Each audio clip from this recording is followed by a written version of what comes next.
안녕하세요. 저는 30대 초반 여자랍니다. 많은 나이도 아닌데 의도하지 않게 결혼해 이혼까지 하게 되면서 화려한 돌싱으로 살려고 열심히 노력하고 있네요. 울적한 날에는 이곳에서 저와 비슷한 사연을 들으며 같이 울고 욕해주면서 듣는 재미가 있더라고요. 저의 이야기도 다른 분들 못지않게 기구하거든요. 이곳에 마지막으로 대나무 숲 마냥 다 털어놓고 새롭게 시작하고 싶어 사연 남겨봅니다. 인생의 초년부터 제 인생은 불행했어요. 초등학교 때 어머니를 여의고 중학교 땐 아버지가 병으로 돌아가셨죠. 친할머니와 단둘이 대학 때까지 살았어요. 할머니가 그래도 여유가 있으셨고 아버지 동생인 작은아버지 가족도 저를 신경 써줘서 대학 입학까지 힘들진 않았죠. 할머니가 부모님에게 못 받는 사랑을 더 넘치게 주셨거든요. 하나뿐인 가족인 할머니가 노환으로 병을 얻으셔서 제가 대학 2학년 때 돌아가시니까 진짜 하늘이 무너지는 기분이 이런 건가 싶더군요. 이 세상에 혼자만 남은 기분은 정말이지 겪어보지 않은 사람은 모를 거예요. 한동안 허한 마음 때문에 방황을 했는데요. 앞으로 혼자 어떻게 살아야 할지 막막하더라고요. 할머니와 살던 집은 작은 아버지 소유였다면서 저한테 나가라고 하더군요. 저는 작은 아버지가 얻어준 월세방에서 대학도 휴학한 채 공무원 시험 공부를 시작했죠. 취업 성공할 때까지 누가 뒤를 봐주지도 않을 거고 이 길이 아니면 난 죽는다는 마음으로 공부했어요. 1년 만에 합격해서 그렇게 구급 공무원으로 발령받아 일하게 됐답니다. 혜희 씨는 나이도 어린데 맨날 일만 해? 예쁘게 생겨서는 남자친구는 안 만들어? 아직 여유가 없네요. 사실 딱히 만나고 싶지도 않아요. 제 사정 잘 아시잖아요. 외로운 혜희 씨를 사랑으로 품어줄 그런 남자가 있을 거야. 가족을 만들고 아이도 낳고 그렇게 살아야지. 지금처럼 어리고 이쁠 때 얼른 좋은 남자 만나. 제가 매일 회사만 집만 오가니까 주변의 동료들도 항상 걱정 어린 관심을 많이 주시더라고요. 전 그냥 웃으면서 넘길 뿐이었죠. 어느 누가 고아인 며느리를 맡고 싶겠어요.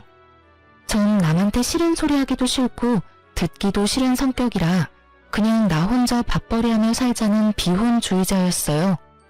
어렸을 때부터 너무 힘든 일을 겪어서 그런지 누군가와 싸우고 복구하는 것도 싫고 조용히 살고 싶었죠. 어느 날 평소와 다름없이 바쁘게 민원을 받고 있는데 무슨 남자 손이 불쑥 앞으로 들어와 깜짝 놀랐어요. 놀라서 고개를 들자 말쑥한 남자가 어색하게 웃고 있더라고요. 아, 안녕하세요. 또 오셨네요? 오늘은 이거 드리고 싶어서요. 따뜻한 커피 한 잔 드세요. 그리고 이거 한번 읽어주실래요? 이 동네에 사는지 서류를 자주 떼러 오던 남자였는데 훤칠한 키의 훈남이라 멀리서도 가끔 눈에 띄긴 했어요. 그런 남자가 웬 편지를 건네니 전 너무 놀랐어요. 일단 다른 사람들이 볼까봐 얼른 편지를 받아 숨겼죠. 저한테 호감이 있어서 일부러 일이 없어도 주민센터에 오기도 했다며 편지엔 전화번호가 적혀 있더라고요. 전 연애를 할 마음이 전혀 없었기에 당연히 답하지 않았고요. 남자는 몇 번을 더 적극적으로 대시를 했고 그렇게 한 번, 두 번 만나다 보니 연인 사이가 되었답니다. 사귀고 나서 얼마 되지 않아 남자친구의 집안이 이 동네의 유지인 걸 알게 됐고 건물이 2채나 있다는 거예요. 내가 같이 일하는 언니한테 들었는데 그게 정말 사실이야? 왜 나한테 말 안 했어? 자기가 알면 부담스러워할 것 같아서 천천히 말하려고 했어. 내가 아버지 빌딩 관리하는 일 하거든. 그래서 주민센터에 서류 떼러 자주 왔던 거야. 난 사귀기 전에 내 사정 다 이야기했어. 난 그냥 혼자 조용히 살고 싶고 어떤 갈등도 싫어. 그리고 자기한테 선택하라고 한 거고. 자기 부모님이 나를 마음에 들어 하시겠어? 난 좋은 대학 나온 것도 아니고 마땅한 직업 없이 부모님 도와드리는 건데 뭐. 공무원인 자기가 나보다 대단하지. 너무 걱정하지 마. 우리 부모님은 내가 다 알아서 해. 형이 있다고 하지 않았어? 형은 무슨 일 하시는데? 우리 형은 공부를 잘했어서 지금은 대기업 팀장으로 일해. 형수님은 변호사시고. 뭐라고? 아, 나 너무 부담돼서 싫어. 내가 돈 많은 남자 만났다고 좋아할 줄 알았어? 난 돈 많은 시댁 그런 거 싫어. 우리 그냥 이쯤에서 헤어져. 제발. 저는 일방적으로 이별을 통보하고 잠수를 타버렸죠. 주무관님께 부탁드려서 다른 층에서 일을 하는 걸로 바꿔서 남친은 저를 몇 주 동안이나 찾지 못했어요. 제가 일부러 집도 안 알려줬었거든요. 그런데 어느 날 남친의 부탁을 받은 동료가 저를 불러내는 바람에 딱 마주치게 됐어요. 남친 얼굴이 여지껏 잠도 못 잔 것처럼 아주 헬쑥하고 초췌하더라고요. 혜인아, 너 어떻게 이렇게 모질 수가 있어? 내 말은 들어주지도 않고 이렇게 사라져버리면 끝이야. 내가 우리 부모님한테 너에 대해서 다 말씀드렸어. 아버지가 너 만나보시고 싶대. 제발 나를 믿고 우리 같이 부딪혀보자. 내가 네 가족이 돼서 평생 행복하게 해줄게. 간곡하고 진실된 간청에 저는 그 사람을 한번 믿어보기로 했어요. 그렇게 남친 집으로 인사를 드리러 갔는데요. 제가 너무 걱정을 많이 한 것에 무색하게 예비 시부모님 모두 친절하게 대해주시더라고요. 내가 네 형편을 다 들었다. 나도 어려운 어린 시절 겪고 자수성가한 사람이다. 저 녀석은 애미가 너무 오냐오냐 키워서 우리 재산 관리하는 거나 하고 제대로 된 직업이 뭐 있겠냐. 너는 혼자 대학도 나오고 공무원도 된 게 아주 뚝심 있고 좋아 보인다. 우리 아들이랑 결혼하는 거 찬성하마. 형편 다 아는데 딱히 뭐 혼수를 말할 것도 없고 그냥 결혼식 다 나한테 맡기고 넌 이 집 들어와서 살아라. 집이 이렇게 넓은데 굳이 집 얻을 필요 있니? 안 그래? 아무리 그래도 시집살이 하라는 건 내키지 않았어요. 저 혼자 하고 싶은 거 하며 자유롭게 살다가 제 조건이 빠진다는 이유로 시집살이가 당연하다는 듯이 말하더라고요. 우선은 그 집에서 나와서 남친한테 말했죠. 내가 모은 돈이 없다고 해서 집으로 들어와서 시집살이 하라는 건 좀 너무하지 않아? 내가 누누이 말했잖아. 난 혼자 사는 게 제일 좋은 사람이라고. 자기는 그동안 혼자 그렇게 외롭게 살았으면서 새 가족이 생겨서 북적북적 살면 더 좋은 거 아니야? 우리 부모님은 자기 사정 다 봐주셔서 그런 말씀 하신 거야. 일단 2년만 살아보자. 그리고 정 힘들면 그때 분가하자. 응?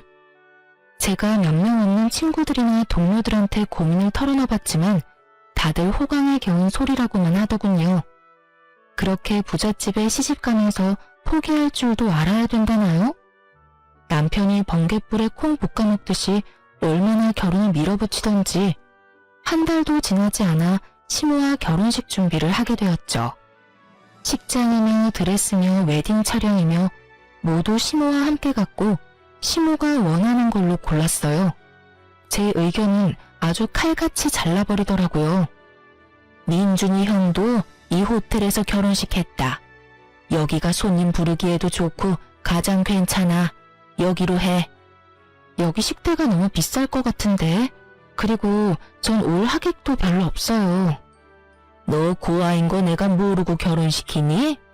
네 쪽 하객 자리도 다 우리 손님이 채울 거니까 걱정할 필요 없다.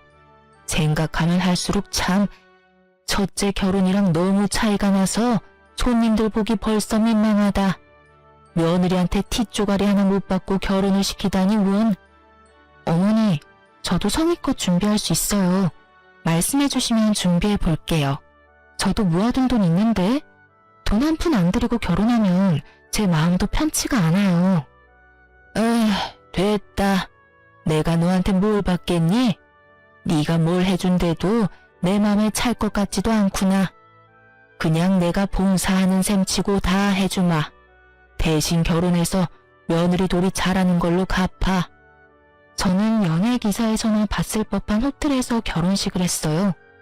결혼식에 온 제 지인들의 눈이 휘둥그레해져서 저한테 신데렐라라며 팔자 폈다고 난리가 났더군요. 하지만 전 결혼식 날에 세상 비참했어요. 시모가 만들어 놓은 무대에서 꼭두각시처럼 서 있는 기분이었죠. 시모는 친척들과 지인들 앞에서 어떻게든 제 진짜 존재를 숨기기 바빴거든요. 서글픈 마음이 들었지만 그래도 남편을 생각해서 저도 최선을 다해 웃어가며 식을 마쳤네요.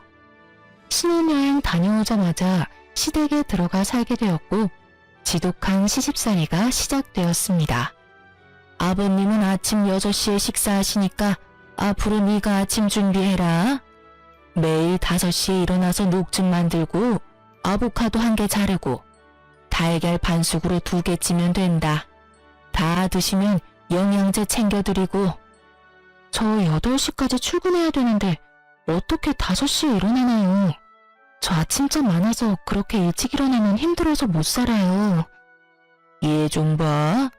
공짜로 그 비싼 호텔에서 결혼까지 시켜줬더니 결혼하자마자 안면 싹 바꾸네? 며느리라면 당연히 해야 될 일이야. 도달지 말고 해라. 나도 그렇게 30년을 살았다. 웃긴 게 뭔지 아시나요? 나중에 알게 된 건데 도우미 아주머니가 오래 있었고 당연히 시부 아침도 시모는 전혀 차린 적이 없다네요. 제가 결혼하자마자 도우미 아주머니를 내보낸 거였어요. 어쨌든 어찌나 차갑게 말을 하는지 대꾸도 못하고 다음날부터 5시에 일어나 그 짓을 했네요. 일주일 하니까 너무 힘들어서 죽겠더라고요. 늦게 일어난 날에는 시모가 얼마나 구박을 해대는지 화장실에서 혼자 눈물을 흘린 적도 있었어요. 저는 견디다 못해 남편에게 하소연을 했죠. 여보, 나 도저히 5시에 못 일어나. 당신이 어머님한테 좀 말해봐. 나 힘들어서 죽을 것 같아. 솔직히 아침에 일어나서 국하고 밥하는 것도 아니고 그까지 녹즙 좀 만드는 것 같고 왜 그래? 다른 재벌집은 더 빡세. 거기 며느리들은 더 힘들다고. 여기가 재벌집이야? 재벌집은 며느리들이 일을 안 하겠지. 난 가뜩이나 체력도 약한데 일하느라 너무 힘들어. 그럼 일을 관둬. 그까짓 거 한 달에 얼마나 번다고? 우리 부모님한테 잘 보이면 이 재산이 다 우리께 되는데 그까짓 거 뭐 대단하다고 그것도 못해? 그렇게 별거 아니면 당신이 좀 하면 되겠네. 왜 내가 해야 되는데? 그리고 난 절대 일 그만 안 둬. 내가 공무원 시험 합격하려고 얼마나 힘들게 공부했는데 한 달에 내 옷값도 안 되는 돈 벌면서 왜 그렇게 힘들게 살려고 그래? 며느리가 하는 거랑 아들이 하는 거랑 같아. 당연히 며느리가 해야 아버지도 좋아하시는 거지. 재산 물려받는 게 뭐 쉬운 건 줄 알아? 신혼 때까지만 해도 다정했던 남편은 제가 시부모에 대한 불평을 조금만 하면 아주 부르르 떨더라고요. 그것도 그럴 게 옆에서 보니까 시부한테 아주 잡혀 살더라고요. 시키는 거 다 하고 대드는 것도 없이 항상 예스맨이었죠.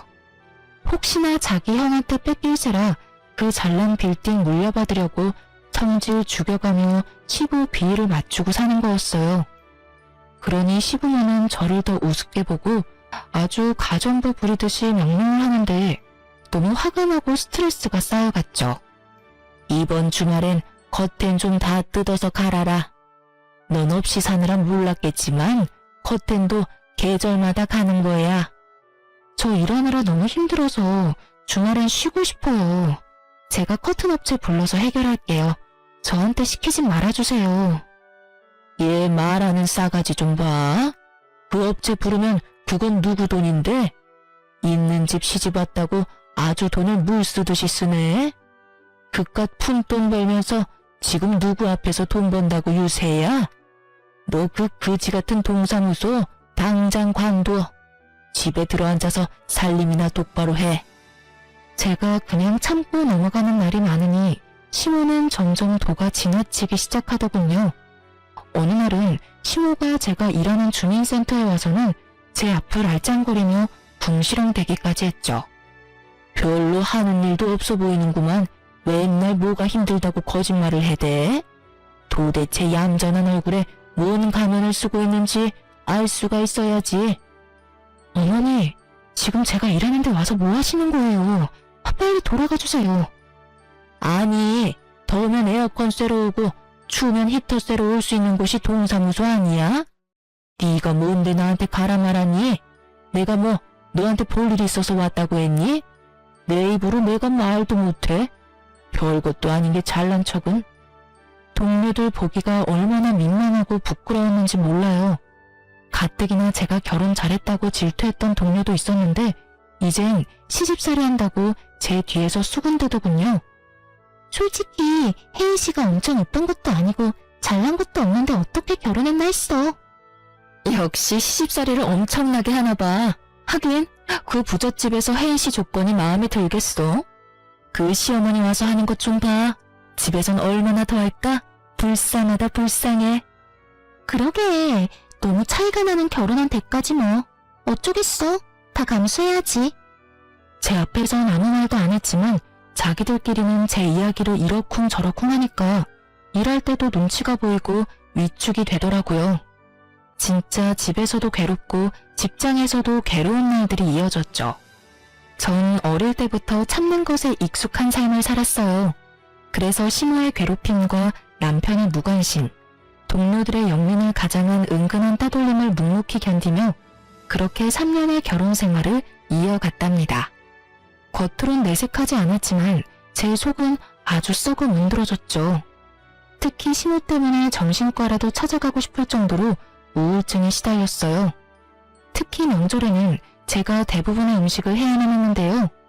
남편 말로는 원래 도우미 아주머니와 시모가 같이 준비했었다고 하던데 저한테 그 많은 걸 다 시키더라고요. 저도 할머니랑 살 때는 귀한 손녀였어요. 그래서 음식 해본 적도 별로 없었고요. 근데 저 혼자 명절 음식을 다 하라니 진짜 기가 막혔죠. 남편이랑 다른 가족들 모두 제가 해야 된다고 강요를 하더라고요.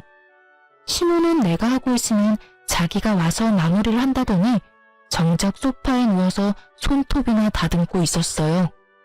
그렇게 처음 만난 명절에 된통 당하고 나서 명절 트라우마가 생길 정도였죠. 그래서 두 번째 만난 설날에 한번 뒤집어 엎은 적이 있어요.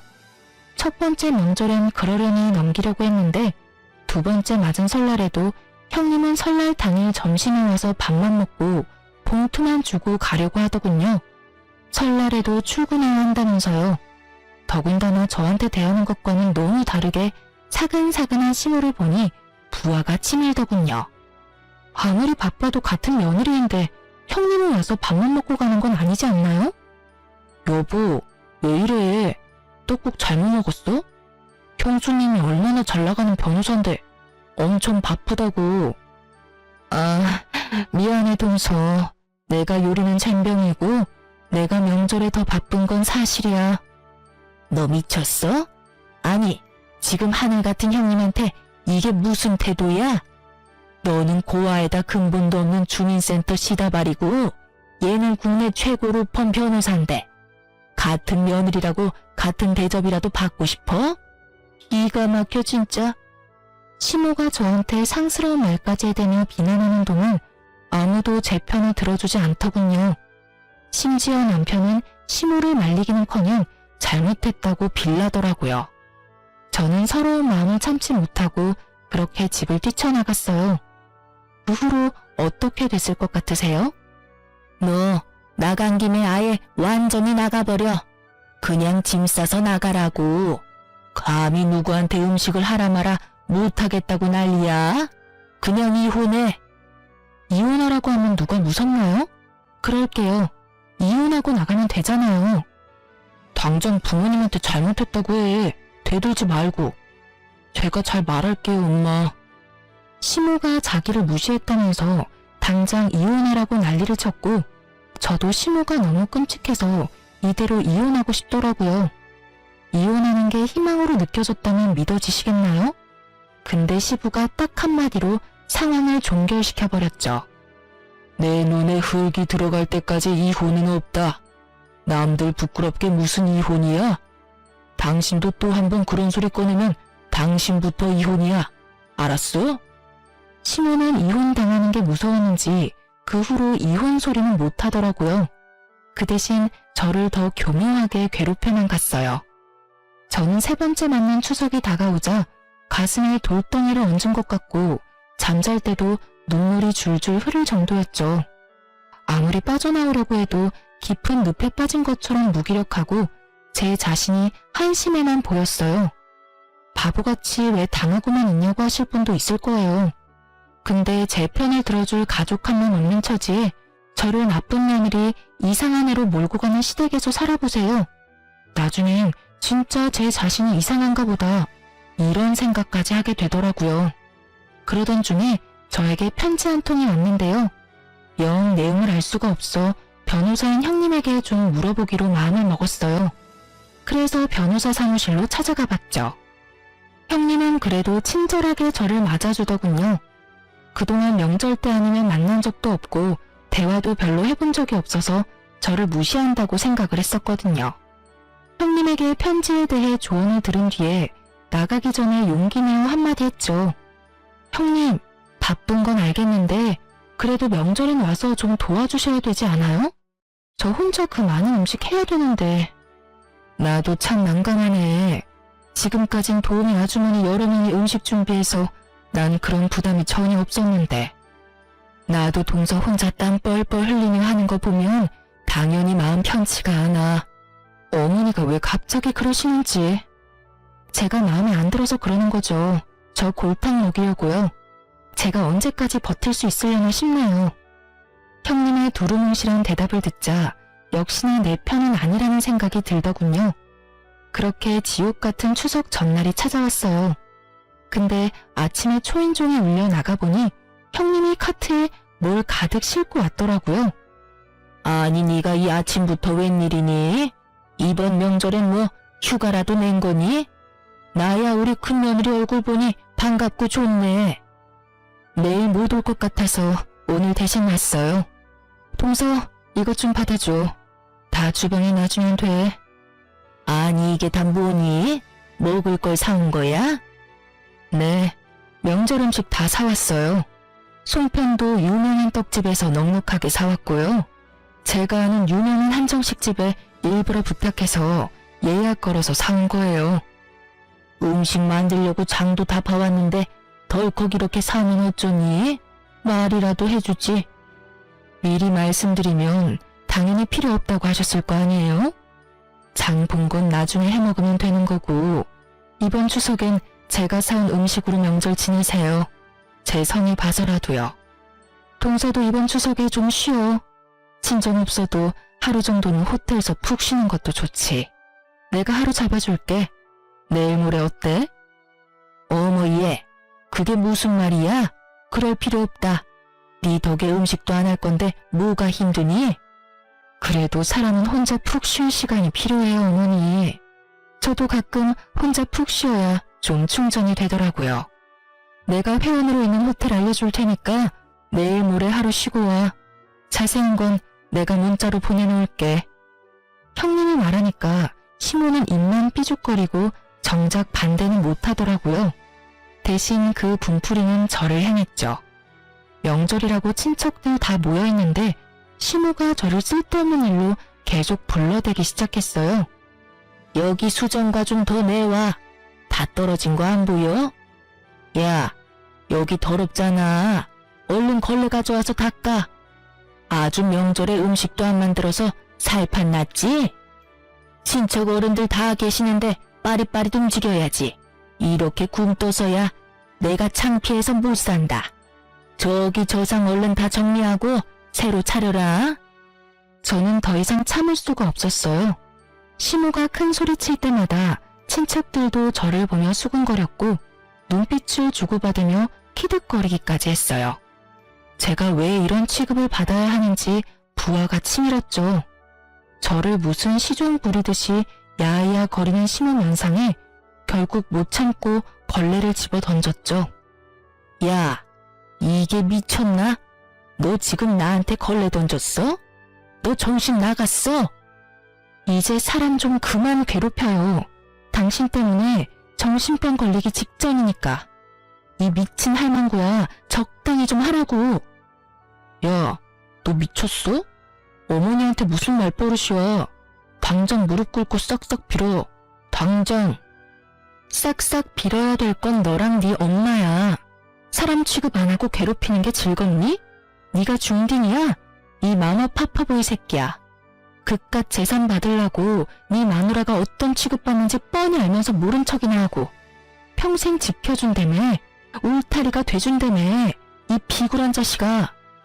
역시 머리 검은 짐승은 함부로 거두지 말라고 했어. 어디서 굴러먹던 고환은 받아줬더니 남 부끄럽게 친척들 앞에서 이게 무슨 짓이야? 민준이 너 당장 네 마누라 무릎 꿇리지 못해?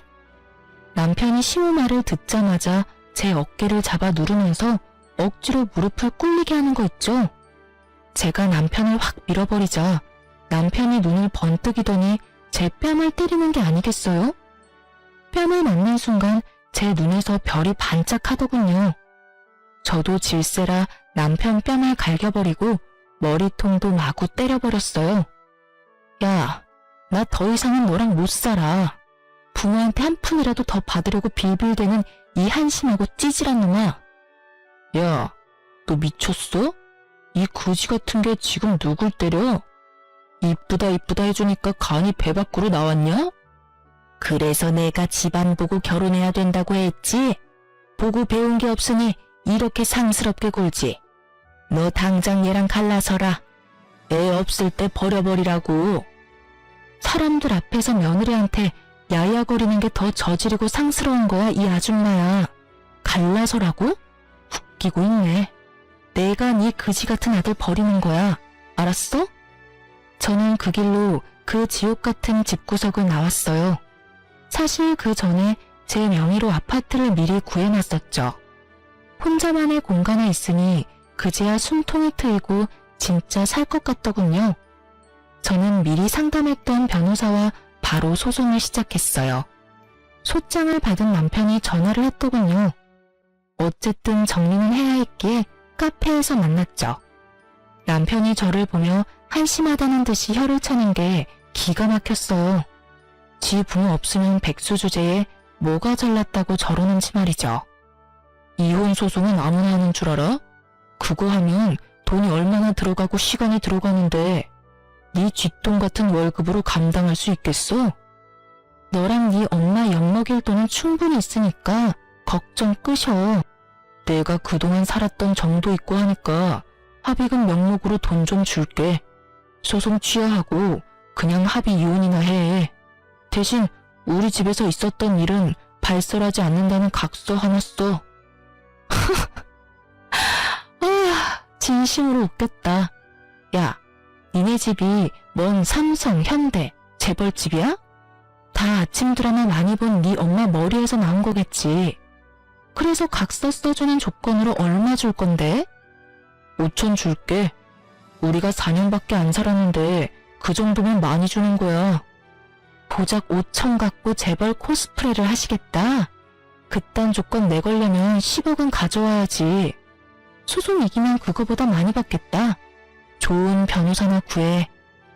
우리 형수님이 로펌 최고 변호사인데 너 감당할 수 있겠어? 길고 짧은 건 대봐야 아는 거고. 앞으로 변호사 통해서만 연락할 거니까 함부로 나한테 전화하지 마.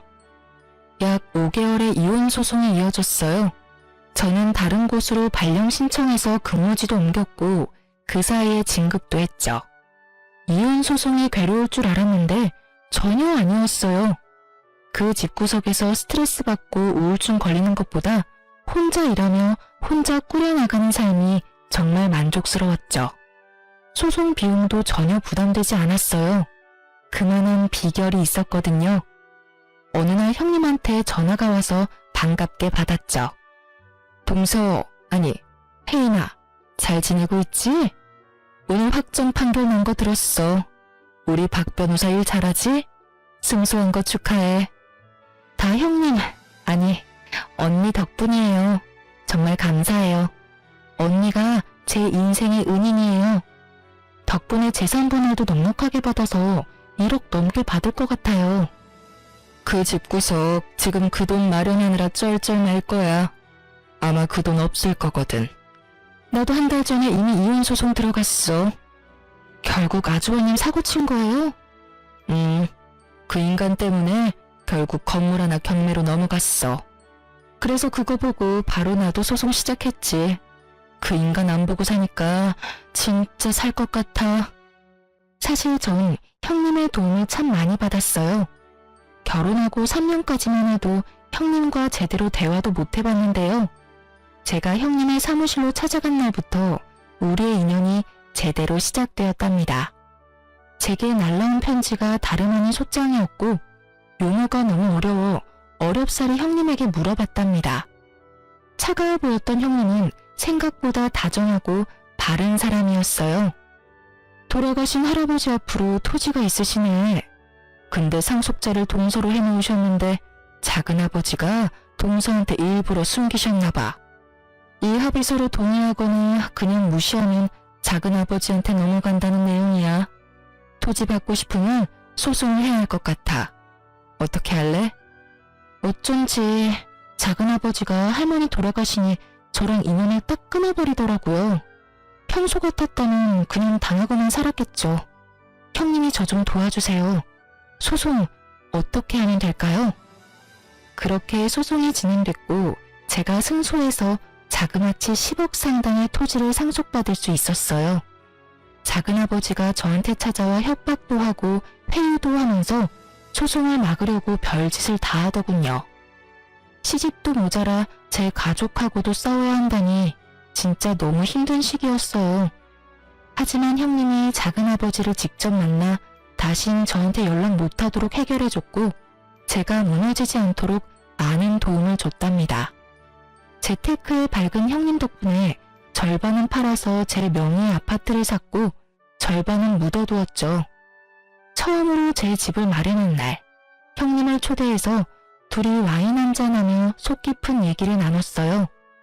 동서, 이젠 그만 당하고 살고 도련님이랑 이혼해. 이제 집도 있겠다, 돈도 있겠다, 연금 나오는 직장 있겠다. 그런 팔푼이랑 살면서 왜 어머니한테 당하고만 살아? 저도 진짜 지긋지긋해요. 정말 이혼하고 싶어요. 근데 어릴 때부터 혼자 살아서 또 혼자가 된다는 게 두려운가 봐요. 제가 바보죠 뭐. 나도 이제 이혼할 거야. 그 인간 시부모가 하도 오냐오냐 키워서 인성 개판인데 주식 중독으로 돈도 엄청 말아먹었어. 내가 진짜 남 부끄러워서 말도 못하고 냉가슴 앓으면서 살았는데 이번에 집 담보 잡으려던 거 미리 알게 돼서 나도 간신히 막았어. 허우대만 멀쩡하면 뭐해? 속은 완전히 썩은 인간이야. 형님은 워낙 똑부러져서 겉으로 보기엔 진짜 완벽한 사람 같았는데 혼자 소갈이 하느라 힘드셨겠어요. 아니야. 완벽하긴 나한텐 과찬이지. 하여튼 그 인간 결국 시부모 몰래 건물 하나 저당 잡혀서 돈 끌었었어. 진짜 그거 보니까 제정신으로 사는 것 같진 않더라고. 중독이구나 싶어서 얼른 갈라서야겠다고 마음먹었지. 그 시한폭탄 같은 인간이 죽지 않는 한 시댁은 폭삭 망할 거야. 언제가 될지 모르지만. 아무튼 동서도 그만 구박받고 재산 분할 받을 수 있을 때 얼른 갈라서 내가 특별히 신경 써서 도와줄 테니까. 동서는 마음 단단히 먹고 저는 그 후부터 형님의 도움으로 이혼 소송에 이길 수 있는 증거를 차곡차곡 모아두기 시작했어요. 신호가 폭언할 때마다 일기를 써서 남겨뒀고 동영상도 많이 찍어뒀죠. 그리고 명절 때 난리가 났을 땐 형님이 저 대신 몰래 동영상을 다 촬영해줬답니다. 형님과 친분이 있는 변호사와 그렇게 소송을 진행했고 당연히 제가 승소하게 된 거죠. 형님 역시 몇 달 후 당연히 승소했고 거액의 위자료와 재산 분할을 받아냈다고 하더라고요. 거기다 시부도 건설업을 무리하게 시작해보려다가 빚을 엄청 지고 있던 상태였는데 결국 갚지 못해서 갖고 있던 건물 두 채를 다 처분해서 빚잔치를 했다고 하더군요. 말 그대로 진짜 쪽박을 찬 거죠. 아주 꼬시다고 생각하고 있었는데 세상에 신우한테 전화가 온 거 있죠? 네가 일하는 데 찾아가 보니까 다른 데서 일한다고 하더라. 오랜만에 얼굴 보고 싶었는데 얼마나 아쉬웠는지 몰라. 혼자 살면서 밥은 잘 먹고 다니니? 외롭고 힘들지는 않고? 뭐 잘못 먹었어요? 우리가 따뜻하게 안부 물을 사이에요. 다신 전화하지 말아요. 예. 끊지 말고 잠깐 얘기 좀 하자. 내가 요즘 네 생각이 얼마나 나던지 꿈에도 네가 나와서 울고 그러더라. 그래서 뭔 일이 있나 걱정이 돼서 전화한 거야. 우리 민준이도 맨날 네 얘기하면서 울면서 자는 것 같더라. 내가 얼마나 마음이 아프던지. 우리 민준이는 너 없이는 못 살 것 같더라. 그냥 다시 합치면 어떠니? 미쳤어요? 그 집구석 다 망한 거 세상이 다 아는데 돈 한 푼 없는 백수랑 내가 왜 재결합을 해요? 여전히 주제도 모르고 양심도 없네. 쓸데없는 소리 계속 짓거릴 거면 끊어요. 또 전화하면 가만히 안 있을 줄 알아요? 아가야, 제발 우리 민준이 한 번만 받아줘. 아주 폐인이 돼서 내가 옆에서 포기가 안 됐다. 그래도 우리가 한 가족이었는데 어떻게 이렇게 매정하게 구니? 아이고, 내 팔자야. 이젠 너한테까지 내가 구걸을 하고 아주 못 산다. 아주 혼자 울면서 신세 한탄까지 하길래 그냥 끊어버렸고 심호 번호는 차단해버렸답니다. 어이없게도 며칠 후엔 전 남편 놈이 제 아파트 앞에서 저를 기다리고 있더군요. 여길 당신이 어떻게 알고 왔어? 내 뒤라도 캔 거야? 이번엔 콩밥 한번 먹어볼래? 여보, 내가 다 잘못했어. 내가 이렇게 빌게. 난 당신 없이는 못 살아. 내가 당신이 원하는 건 뭐든지 다 할게. 나 좀 다시 받아주면 안 될까? 네 엄마랑 너랑 짰어? 갑자기 쌍으로 왜 이 난리야? 형님한테 뭔 말이라도 들었나 봐. 왜? 내가 돈이라도 좀 있어 보이니까 없던 마음이 짠하고 생기디? 어? 아니야. 우리 집이 어려워진 건 알고 있어? 갑자기 이렇게 돼버리니까 그동안 날 이해해주고 사랑해준 건 당신밖에 없었다는 생각이 들었어. 여보, 내가 집안일 살림 다 할게. 이런 사랑 싸움은 1년만 지나면 다 아물기 마련이야. 우리가 나이 들어서 생각해보면 다 아무것도 아닐 일이라고. 1년만 지나면 아물어? 이 못된 인간아. 네 엄마한테 당해서 받은 상처는 내가 죽을 때까지 못 잊을 거야. 네 엄마 닮은 사람만 길거리에서 만나도 가슴이 철렁해. 너랑 네 가족이 나를 얼마나 죽을 만큼 힘들게 만들었는데. 뭐? 재결합을 해? 누구 좋으라고? 폭삭 망하니까 네가 나이 많은 백수라는 걸 처절하게 깨달았나 봐. 아, 그래. 너 능력 있다. 인정해주니까 좋아? 그래도 내 덕에 너도 부잣집 사모님 소리 들으면서 어깨 으쓱하면서 살았잖아. 그니까 너도 날 좀 도와줘야지. 내가 지금까지 직장 다녀본 적이 없는데 이 나이에 어떻게 취직을 하냐? 사업이라도 시작해보게. 당신이 돈 좀 빌려줘. 당신 능력 있고 돈도 있잖아. 내가 뭔 돈이 있어. 나한테 항상 근본 없는 거지라고 하더니 왜 거지한테 돈을 빌려? 머리에 총 맞았어? 부모 덕에 지금까지 공과금도 제대로 못 내는 주제에 사업 같은 소리 하네. 머리에 똥 만들어서는. 당장 꺼져. 또 찾아오면 그땐 경찰 부를 거니까. 저는 제 팔을 잡고 늘어지는 놈을 사정없이 밀쳐내고 집으로 뛰어들어가 버렸어요. 또 찾아올까봐 이사를 가야 되나 고민했는데 그 뒤로 찾아오진 않더라고요. 꿀의 자존심이 엄청 센 인간이거든요. 그리고는 얼마 후 형님과 통화를 할 수 있었죠. 혹시 도련님 찾아가고 그러지 않았어? 아, 미안해. 전 남편이 자꾸 찾아와서 나를 얼마나 괴롭히는지. 돈 달라고 아주 지랄을 하더라고. 말싸움하다가 나도 흥분해서 동서도 부자 됐다는 말을 실수로 흘려버렸네. 진짜 미안해. 아니에요. 오히려 통쾌하네요. 그동안 나 찌질하게 사는 줄 알고 연락 딱 끊었다가 제가 돈 있다니까 바로 전화하고 찾아오는 꼴이라니. 진짜 상종 못할 인간들이에요. 그래. 오히려 그 집구석은 폭삭 망해버리고 자기는 자산가가 됐으니 얼마나 통쾌해. 앞으로도 콩고물이라도 떨어질까 자꾸 들러붙으면 나한테 말해.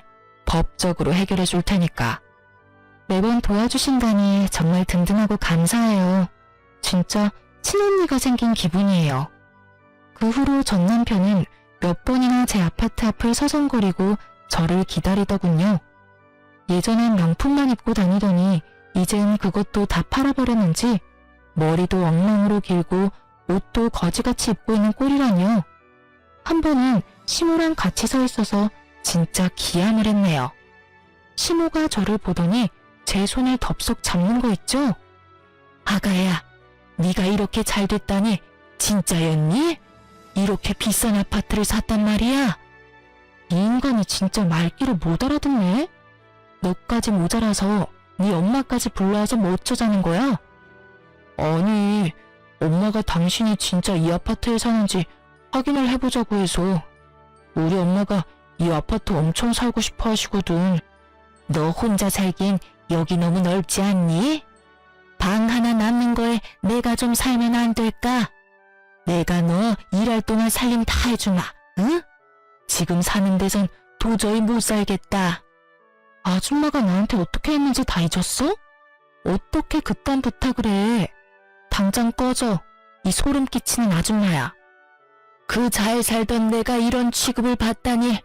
아이고, 말년에 그지 같은 빌라에 살 줄 누가 알았을까? 아이고, 내 팔자야. 아이고. 시모는 제 다리를 잡고 늘어지며 눈물까지 펑펑 쏟아내며 신세한탄을 하더라고요. 결국 경찰을 불렀고 두 인간이 볼품없이 질질 끌려서 쫓겨났죠. 그 후론 겁먹었는지 안 찾아오더라고요. 형님이 종종 그 집안 소식들을 전해주었는데요. 시부는 재산 다 잃은 충격으로 결국 뇌출혈로 쓰러졌고 그나마 남은 재산도 급하게 병원비로 다 빠져나가고 지금은 병원비를 못 내니 시모가 좁은 집에서 시부 병수발하면서 산다고 하고요. 두 아들은 당연히 능력도 없고 그렇다고 배달 아르바이트 같은 건 쪽팔려서 못한다면서 늙은 백수들로 지내고 있다고 해요. 방 2개인 곰팡이 피는 코딱지만한 빌라 월세에서 산다니 시모가 제 아파트를 탐낸 것도 당연한 거죠. 제가 이혼 안 했다면 그 집구석에서 같이 살았거나 아님 제 돈을 다 처박아야 했겠죠? 생각만 해도 진짜 아찔하네요.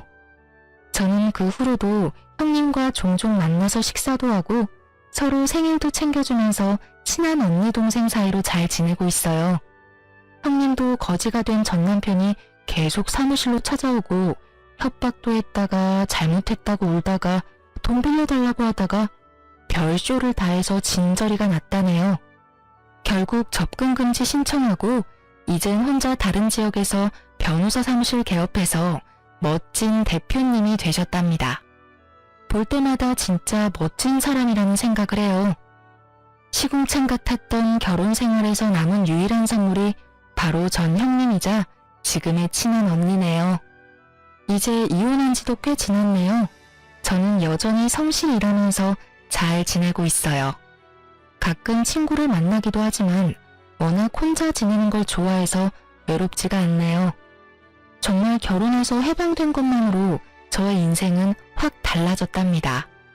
제 은인인 형님 덕에 요즘은 재테크 공부도 열심히 하고 있거든요. 재산이 불어나는 걸 보니까 안 먹어도 배부르다는 게 이런 건가 싶어요. 어릴 때부터 내 인생은 왜 그럴까 박복하다고 불평만 해왔는데요. 이번 이혼으로 제 인생은 제가 만들어가기 나름이란 걸 확실하게 깨달았답니다. 제 사연을 듣고 계신 분들 중에서도 지금 힘드신 상황이라면 곧 좋은 일이 생길 테니까 조금만 힘내시길 바래요. 들어주셔서 감사하고 모두 행복하세요.